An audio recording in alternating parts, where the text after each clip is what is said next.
All right, welcome to the final session 6 of Marital Concepts. You know, we've been talking about conflict and communication and how we talk to each other and how we communicate and how important it is to communicate it correctly and say the right things. And we're not always going to do it right.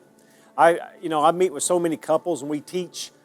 Well, in session, we'll teach you, okay, this is how you do it. We'll even do role play where they sit across from each other and they take a conflict and one of them talks and the other one listens, and then we stop and interrupt a little bit and say, hey, you can't say this, don't say it so attacking or whatever. And so we go through all these processes and then I always tell them, like, okay, this is the way you do it by the book.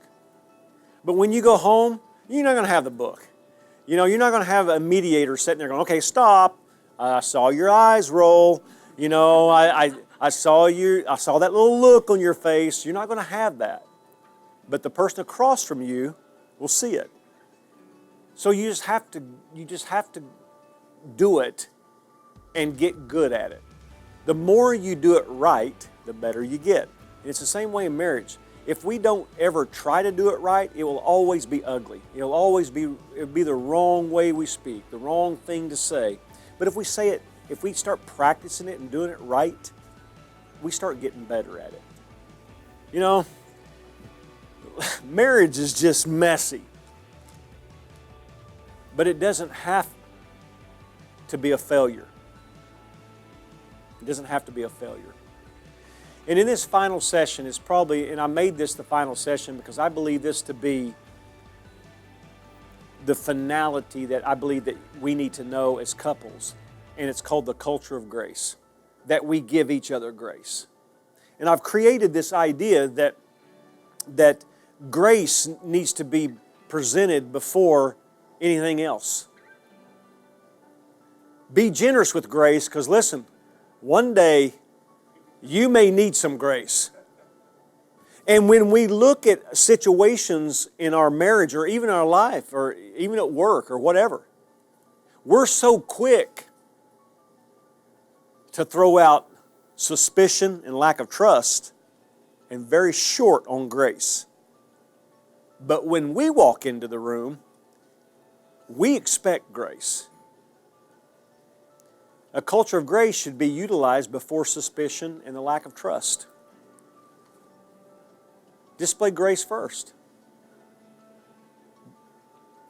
Use grace first.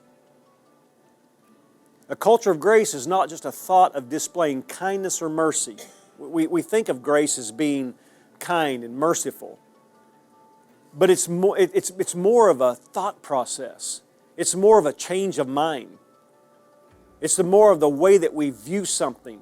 It's a mind transformation. If we want to display grace, we are not inclined, our innate ability or innate qualities are not to display grace first. There's 3 methods of displaying grace.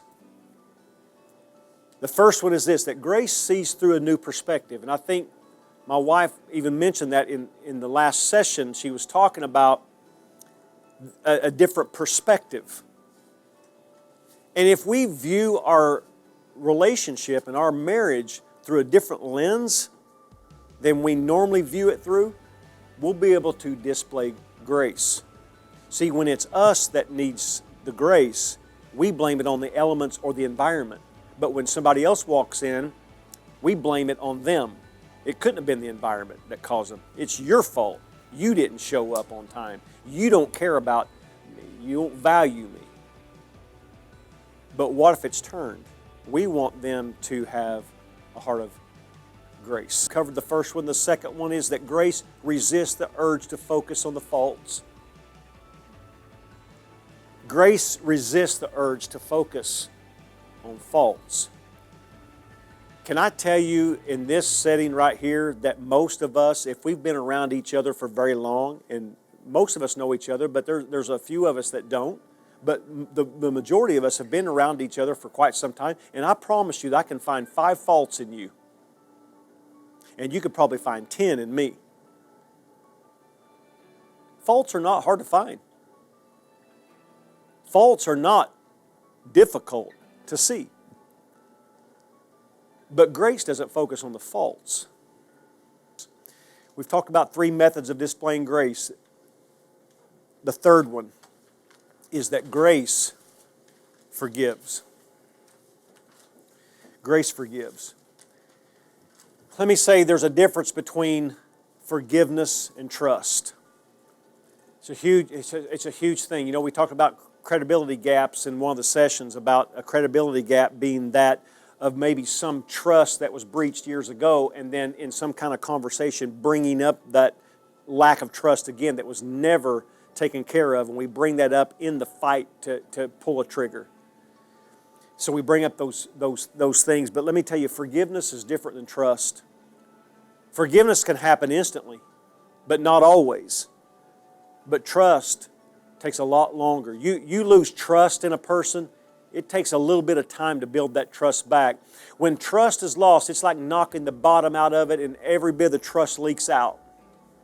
Now, forgiveness might be that we build that bottom back, start placing the trust back over in it again to fill it back up. When we choose to forgive each other, this is what happens. We give up bitterness. We give up strife or spite. How many know that we spite each other sometimes? We do things just in spite. But when we learn to forgive, we give up silent treatment. When there's environmental problems that causes the breach in you being on time and you walk into that house, the first thing that should happen is a culture of grace. That we understand that if that was us on the other side and we were walking in, we would want grace. So if they're walking in, give them grace first. But here's the thing that we have to understand. If this happens like every day for a week, it's not a culture of grace anymore. It's a conflict. There's something going on other than you just messing up because of the environment. It turns into a hard conversation, and the longer you wait on the hard conversations, the more the intensity rises. So remember, offer grace first. Then, if it's a continual thing that happens all the time, then it turns into a conflict. And then it's time for a hard conversation.